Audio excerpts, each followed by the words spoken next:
Bienvenidos, amigos telespectadores, a De Par en Par. Comenzamos nuestro programa con el mensaje que nuestro obispo, don Jesús Murgui, nos dirige habitualmente. Después, os ofrecemos una semblanza de la Madre Teresa de Calcuta basada en la exposición fotográfica que se le dedica en la Diputación Provincial y en la entrevista que realizamos a Fernando López de Rego, autor del libro Teresa de Calcuta, la persona. Seguiremos con algunas noticias sobre las actividades de la Iglesia Universal, singularmente del Papa Francisco. A continuación, tendremos una breve reflexión sobre el Plan Diocesano de Pastoral y despediremos el programa con información en formato breve de otros acontecimientos diocesanos. El pecado nos ciega. Estas es las palabras con las que Papa Francisco comienza la segunda parte de su mensaje. Ese mensaje cuaresmal de este año de Papa Francisco que estamos comentando para la diócesis, para las iglesias, a lo largo de esta cuaresma. El Papa Francisco, sabéis que básicamente en su mensaje lo que hace es desarrollar, profundizar todo lo que es la parábola del rico y el pobre Lázaro. Allí constata de que el rico, centrado en sus banquetes, en sus lujos, no ve, ni ve al pobre que está cubierto de llagas, tirado a la puerta de su casa. Y también Papa Francisco dirá que hasta que no llega a la otra vida no se plantea, no aparece la cuestión de Dios en las expresiones del rico. Es decir, está ciego y sordo para ver al hermano y también está ausente de que Dios esté en su vida. ¿Acaso no nos puede pasar también eso a nosotros? Vivir tan dentro de nosotros, tan en nuestras cosas, en nuestro rollo, en nuestra vida, en nuestros intereses, en nuestro yo, instalados en el palacio en el que nos hemos endiosado, que ya no hay Dios, somos Dios para nosotros. O ya no hay, hermano, gente que sufre con llagas en el cuerpo o en el espíritu cerca de nosotros. Por eso el Papa Francisco dirá, el pecado nos ciega, el pecado nos hace ciegos y sordos, nos hace que no veamos ni a Dios ni a los hermanos, y nos hace sordos, nos cierra a los gritos de los necesitados, de los pobres, y a la palabra de Dios. Estamos como aislados, encapsulados en nuestros intereses, nuestro egoísmo, nuestros planes, nuestras manías, nuestras historias. Cuaresma es volver al Señor, y es volver también a tanta gente que sufre, verles, descubrirles y acercarse.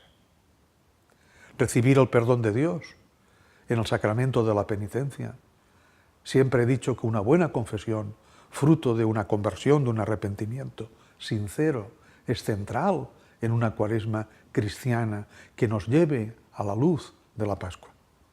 Y es central también, como dice el Papa en el mensaje, a abrir el corazón.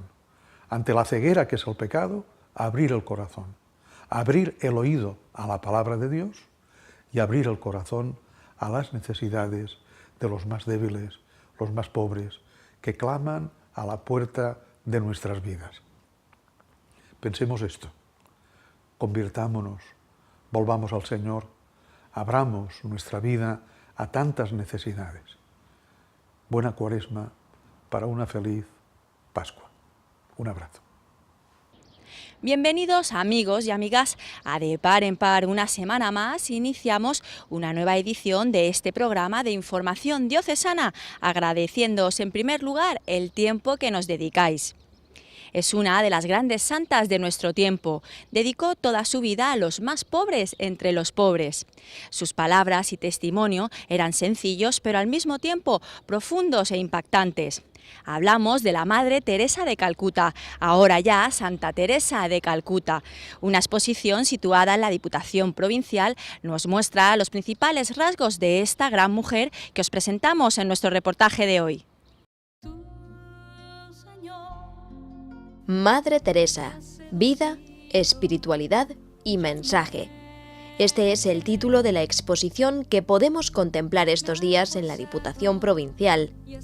Para presentarnos a esta formidable figura de la espiritualidad del siglo XX, hemos entrevistado a Fernando López de Rego, promotor de esta muestra fotográfica y autor del libro Teresa de Calcuta, la persona. Él nos explicará cómo ha venido a Alicante esta exposición y, sobre todo, nos introducirá en la profundidad espiritual de la que ya es Santa Teresa de Calcuta.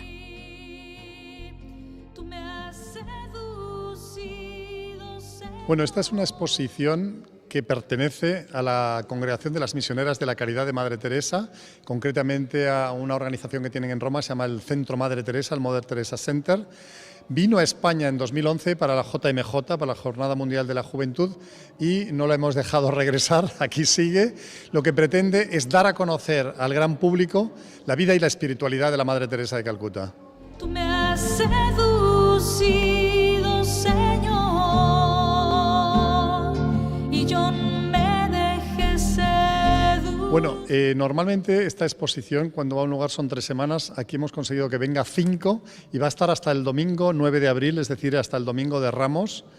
Y está en una sala maravillosa, que es la sala más grande del Palacio de la Diputación de Alicante, en la avenida de la Estación 6, muy cerca de Renfe, entre Renfe y Luceros. Más fuerte que yo, ahora soy solo para ti.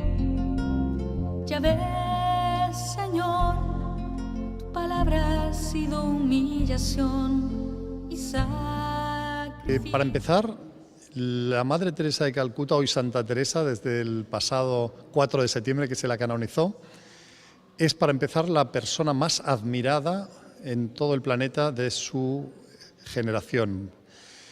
Esto según encuestas en países tan dispares como clima, como Francia, la India o Estados Unidos. Recibió ya en vida, a pesar de su deseo de vivir en el anonimato, recibió en vida nada menos que 700 premios y reconocimientos de todo el espectro ideológico en plena época de la Guerra Fría, incluido el Premio Nobel de la Paz. Es, por lo demás, la fundadora de una congregación inculturada en la India, que lleva el sari como hábito y que es una novedad extraordinaria en la Iglesia y que está extendida ya prácticamente por todo el planeta en unas 700-800 casas. Me he enamorado de ti, tú me has seducido, Señor, y yo me dejé ser. Ella venía de una familia de católicos albaneses no de siglos, sino incluso de milenios, es decir, los albaneses antiguos, los ilirios, fueron evangelizados por San Pablo en persona, es decir, en el siglo I ya. Ella era, por lo tanto, católica. Venía de una familia muy piadosa.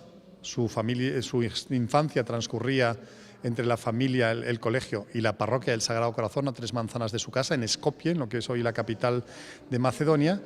Y cuando tenía 18 años, en la peregrinación anual que hacía su familia al santuario de Nuestra Señora de Letnice, hoy santuario de Santa Teresa de Calcuta, ella sintió concretarse la vocación. Y esa vocación fue una cosa excepcional, pese a que era de una familia muy piadosa, y ella misma lo era, por el hecho de que no había una tradición entre las católicas albanesas de entrar en religión. Sí los hombres, pero no las mujeres. Fue una auténtica sorpresa para su propia familia. Me has forzado y has sido más fuerte que yo, ahora soy solo para ti. Ya ves, Señor. Ella, con 18 años, entra en la congregación de Loreto, las irlandesas o jesuitesas, y va a la India, concretamente a Calcuta. Hace 2 años de noviciado en una ciudad de los Himalayas, se llama Darjeeling, y empieza a trabajar en un colegio de Loreto, uno de los 6 que tenía la congregación de Loreto en la ciudad de Calcuta. Profesora al principio de geografía y catecismo, más adelante de hindi y hasta de bengalí, que es una lengua que llegó a dominar en su totalidad. Era una monja feliz, como escribía a su familia, a sus amigos regularmente.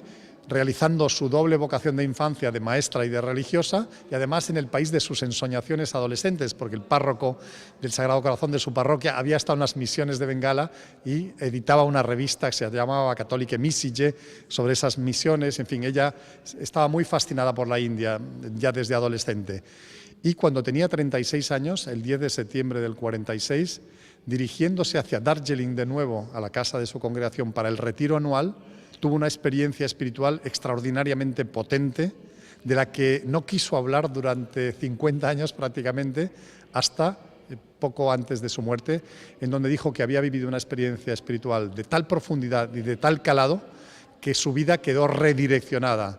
Siguieron las experiencias místicas durante año y medio, en forma de visiones y de locuciones, y básicamente lo que se le pedía era que se prestase a ser el instrumento para la fundación de una nueva congregación al servicio de los más pobres de entre los pobres.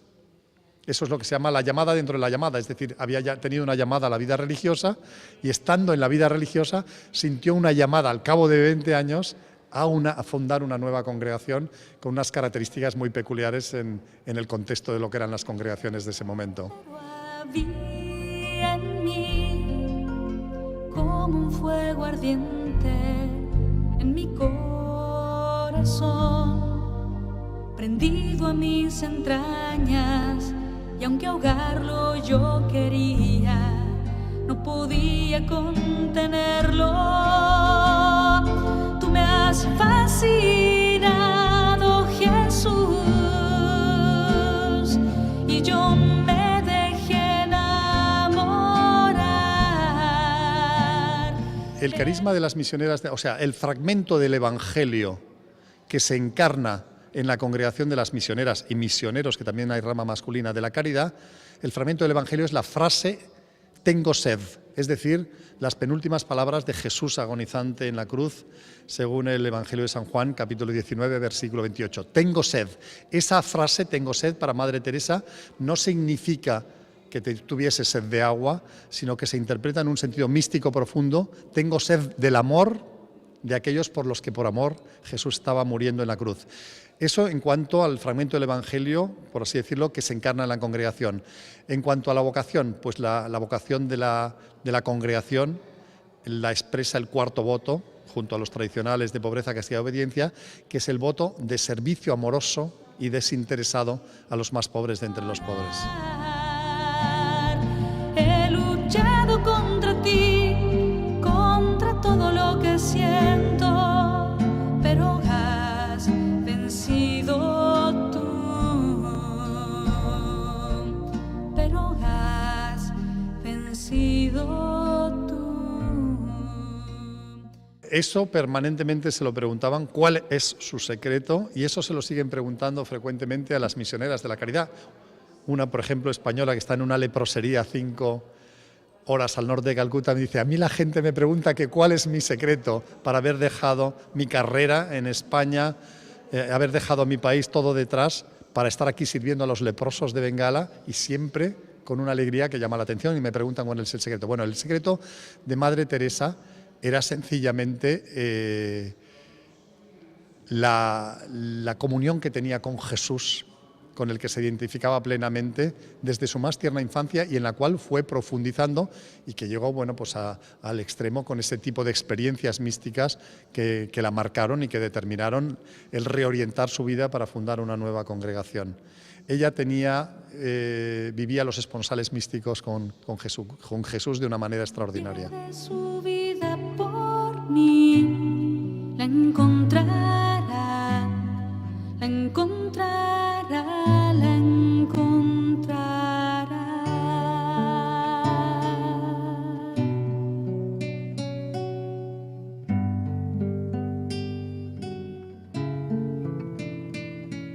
Quien deja a su padre por La Madre Teresa es una persona que pertenecía a esa categoría tan minoritaria que son los hipercarismáticos. El contacto con ella no dejaba indemne, por así decirlo, indiferente a cualquiera. Palabras ordinarias, no era sofisticada intelectualmente, dichas con un tono monocorde y dejaba, pese a ello, un impacto extraordinario en las personas con las que contactaba. Yo, entrevistando a gente que la contactó, que la conoció, que la contactó, he oído en multitud de ocasiones cómo el contacto con ella fue transformador. Había algo en ella que provocaba una transformación. Incluso en esta exposición en que estamos ahora conversando, todos los días, sin excepción, hay alguna persona que se echa a llorar viendo el vídeo de la Madre Teresa hablando, leyendo alguno de sus pensamientos, alguna de sus fotos. Son personas que tienen algo especial, no comprensible racionalmente, pero que auténticamente provoca pues, emociones muy profundas en la gente. Madre por mí me encontrará, me encontrará. No tengas miedo, no tengas miedo, yo estoy aquí, yo estoy aquí. La Madre Teresa, desde que fundó la Congregación de las Misioneras de la Caridad, cuando tenía 38 años, vivió una larguísima noche oscura que duró prácticamente hasta su muerte, con algún paréntesis. Esa noche oscura de la Madre Teresa no es una noche oscura en el sentido de la mística medieval castellana o de los libros de San Juan de la Cruz, Noche oscura, Llama de amor viva, la subida al Monte Carmelo, que se concebía en la Edad Media como la noche oscura, como la fase purgativa previa a la fase unitiva del alma con Dios, la fase purgativa de limpieza de las últimas adherencias negativas, de los últimos apegos del ego. En el caso de la Madre Teresa, la noche oscura que vivió fue sencillamente una identificación en su psique profunda con el colectivo, los más pobres de entre los pobres, a los que iba a servir.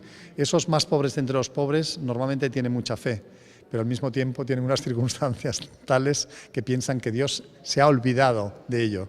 La Madre Teresa vivió eso, y un jesuita, el padre Joseph Neuner, que murió con 105 años hace un par de años en la India, donde era catedrático, profesor de teología fundamental, le explicó a la Madre Teresa que esa era la vertiente espiritual de su trabajo, esa noche.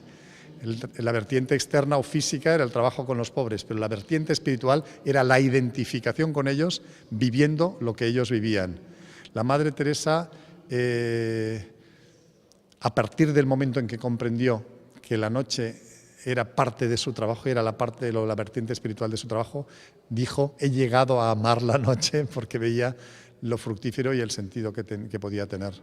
Quien deja su tierra por mí, sus bienes por mí, sus hijos por mí, me encontrará. No tengas miedo, yo conozco a quienes elegí. Primero, a un periodista católico que le preguntó a la Madre Teresa ¿qué está fallando en la Iglesia en estos momentos?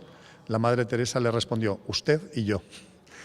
Es decir, la Madre Teresa no perdía el tiempo en la crítica, la lamentación, el victimismo, sino que su actitud era de autorresponsabilización, autocrítica, etc. Usted y yo, déjese de criticar lo que los otros hacen mal o dejan de hacer, concéntrese en hacer usted y verá el impacto que eso puede tener. Esa es una. Otra, la Madre Teresa, que tenía una gran habilidad para poner en relación fragmentos alejados de las Escrituras, decía: Dios, Génesis, hizo al hombre a su imagen y semejanza. San Juan nos dice: Dios es amor. Pues bien, si Dios es amor y nosotros estamos hechos a imagen y semejanza de Dios, nuestra vocación esencial en la vida es el amor. Nuestro objetivo es amar y ser amados. Y una tercera frase muy conocida de Madre Teresa, y es que la hiperactiva Madre Teresa, que tanto hizo, tanto construyó, etcétera, nos dice que todo comienza en el silencio que lleva la oración. El fruto del silencio, y ahí repesca incluso a los no creyentes, un paso antes que la oración, el silencio. El fruto del silencio es la oración, el fruto de la oración es la fe, el fruto de la fe es el amor quiere expresarse en obras, el fruto del amor es el servicio, y el fruto del servicio es la paz. Es decir, que en un camino que empieza con el no hacer extremo, el silencio que lleva a la oración, etcétera, acabamos llegando a la paz, la plenitud, la felicidad, la realización, palabras para describir un estado al que todos, consciente o inconscientemente, aspiramos todos los días de nuestra vida.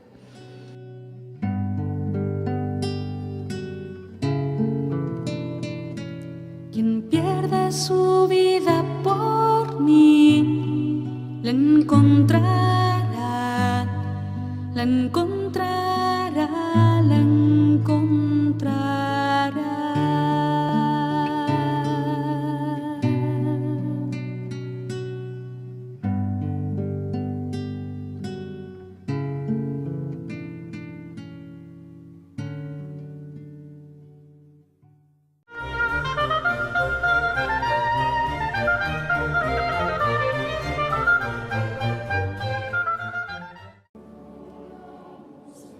El Papa presidió una ceremonia penitencial en una basílica de San Pedro en la que para la ocasión había varios sacerdotes disponibles para que cualquier persona pudiera confesarse. Acompañaron a Francisco también obispos y cardenales. Después de proclamar el Evangelio, la basílica enmudeció, se hizo un largo silencio para llevar a cabo el examen de conciencia.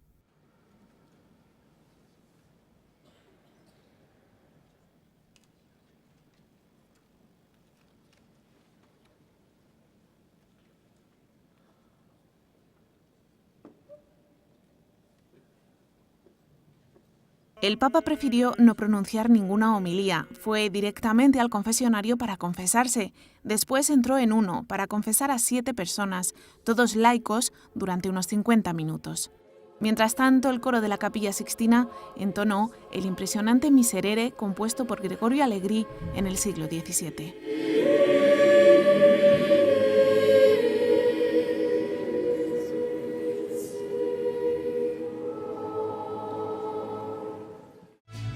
La calzada de Maús, un peregrino iba conmigo, no le conocía al caminar, ahora sí, en la fracción del pan.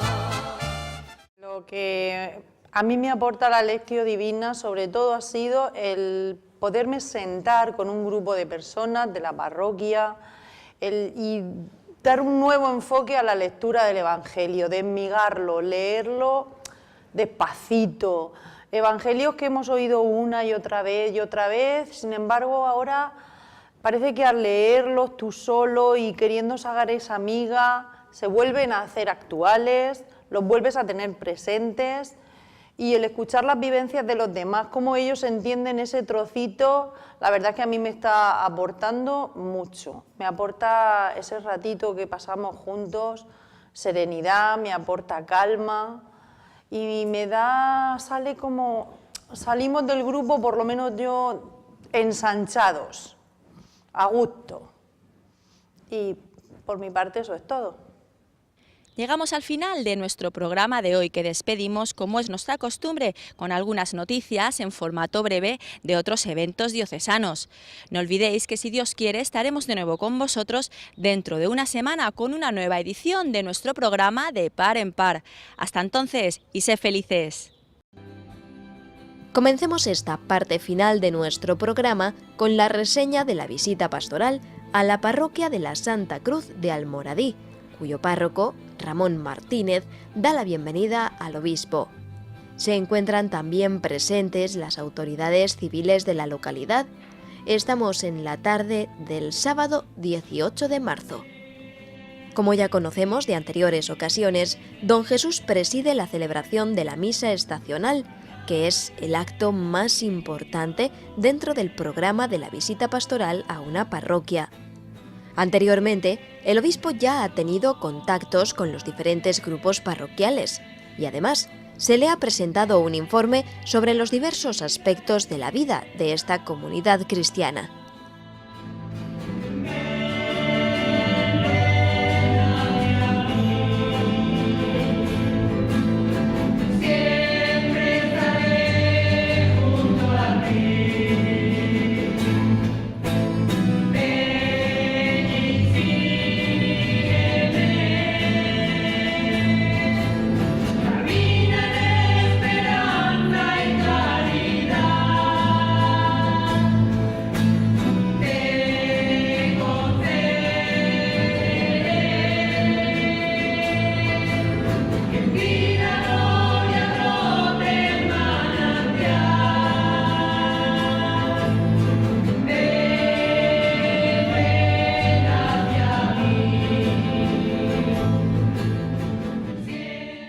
Tras la bendición final, don Jesús, papel y bolígrafo en mano, toma nota de las preguntas que algunos de los feligreses le formulan. Y seguidamente dedica un buen rato a responder a estas preguntas y a animar a todos los presentes, sobre todo a padres y abuelos, para que siembren la fe sin desanimarse.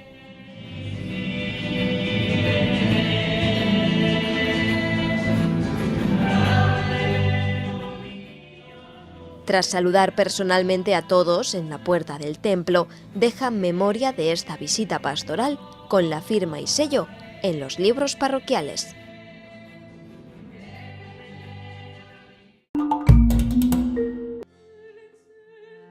Dentro del ciclo de música antigua Música en el Palacio, organizado por el Museo Diocesano de Arte Sacro de Orihuela y por el Conservatorio Superior de Música Óscar Esplá de Alicante, el miércoles 15 de marzo tuvo lugar un nuevo concierto, en esta ocasión de música de cámara y ópera barroca.